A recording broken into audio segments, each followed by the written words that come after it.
قرآن کریم کے 19ویں پارے کے پہلے رکوع میں اللہ تبارک و تعالی ارشاد فرماتے ہیں وَيَوْمَ يَعُضُّ الظَّالِمُ عَلَى يَدَيْهِ يَقُولُ يَا لَيْتَنِي اتَّخَذْتُ مَعَ الرَّسُولِ سَبِيلًا يَا وَيْلَتَىٰ لَيْتَنِي لَمْ أَتَّخِذْ فُلَانًا خَلِيلًا۔ اور جس دن کہ وہ ظالم اپنے ہاتھ کاٹ کاٹ کر کھائے گا اور چبا چبا کر کہے گا یا لیتنی کاش اتخذت مع الرسول سبیلا کہ میں نے دنیا میں رسول کے راستے کو اپنا لیا ہوتا، یا ویلتا لیتنی لم اتخذ فلانا خلیلا، اور کاش کہ میں نے فلاں شخص کو اپنا دوست نہ بنایا ہوتا۔ یہ جو دوستی ہوتی ہے نا بڑی اہم ہوتی ہے۔ اچھوں کی دوستی انسان اختیار کرے تو خود بھی اچھا بن جاتا ہے، اور بروں کے ساتھ رہ کر انسان اپنے آپ کو بھی تباہ کر ڈالتا ہے۔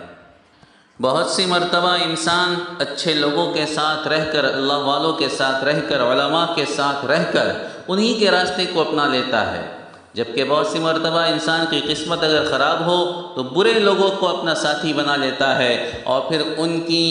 بات مان کر اور ان کی دوستی اور مروت میں بہت سی مرتبہ غلط راستے پر چل کر جہنم تک پہنچ جاتا ہے۔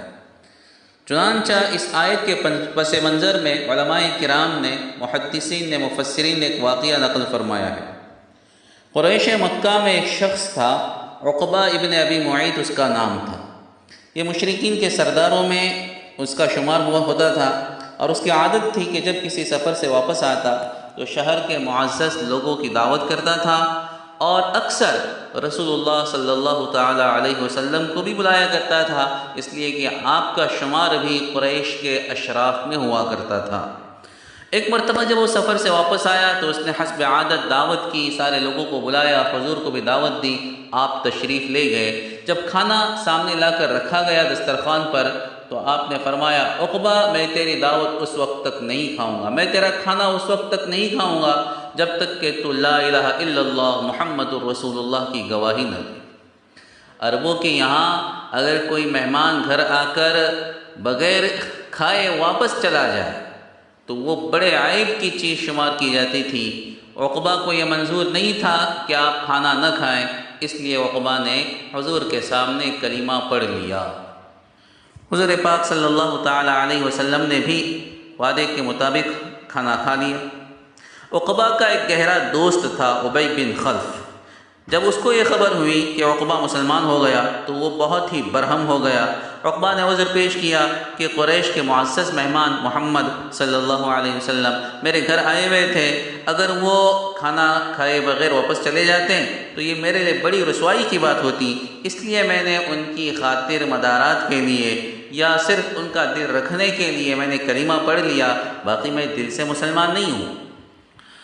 ابی بن خلف نے کہا میں تیری ایسی باتوں کو اور تیری معذرت کو اس وقت تک قبول نہیں کروں گا جب تک کہ تو جا کر محمد کے منہ پر، نعوذ باللہ، محمد کے منہ پر تھوک نہ دے۔ یہ بدبخت، یہ کمبخت، یہ بد نصیب اپنے دوست کے کہنے پر اس بات پر آمادہ ہو گیا کہ حضور پاک صلی اللہ علیہ وسلم کے ساتھ یہ گستاخی کرے، اور اس ظالم نے یہ گستاخی کر بھی ڈالی۔ غزوہ بدر میں یہ دونوں بدبخت مارے گئے اور جہنم رسید ہو گئے۔ قرآن کریم کی اس آیت میں اسی کو ذکر کیا گیا ہے کہ دنیا میں تو خیر ذلیل ہو ہی گئے، جب آخرت کا عذاب سامنے ہوگا تو اس وقت یہ مارے ندامت اور مارے افسوس کے اپنے ہاتھ چبا چبا کر کاٹ کاٹ کر کہے گا کاش کہ میں نے ابی بن خلف کو اپنا دوست نہ بنایا ہوتا، اور کاش کہ میں اسی وقت رسول کے راستے پہ چل پڑا ہوتا۔ میرے دوستو، دوست جو ہوتا ہے بڑا اہم ہوتا ہے، اس لیے انسان کو چاہیے کہ اللہ والوں کے ساتھ میں، علماء کے ساتھ میں اپنی دوستی رکھے، برے لوگوں کے ساتھ میں، چور اچکوں کے ساتھ میں رہنے سے حتی الامکان پرہیز کرے۔ حضور پاک صلی اللہ علیہ وسلم کا فرمان ہے المرء علی دین خلیلہ، انسان اپنے دوست کے مذہب پر ہوتا ہے، فلینظر من یخالل، لہذا ہر ایک کو چاہیے کہ دیکھے وہ کس سے دوستی کر رہا ہے، اچھے لوگوں کے ساتھ وہ رہتا ہے یا برے لوگ اس کے ساتھی ہیں، اس بات کی ہر انسان کو فکر کرنی چاہیے۔ حضور پاک صلی اللہ علیہ وسلم سے دریافت کیا گیا کہ ہم کن لوگوں کے ساتھ اٹھا بیٹھا کریں، کن لوگوں کے ساتھ ہمارا اٹھنا بیٹھنا ہو۔ حضور نے فرمایا کہ وہ شخص جس کو دیکھ کر خدا یاد آئے، اور جس کی گفتگو سے تمہارے علم میں اضافہ ہو، اور جس کے عمل کو دیکھ کر آخرت کی یاد تازہ ہو۔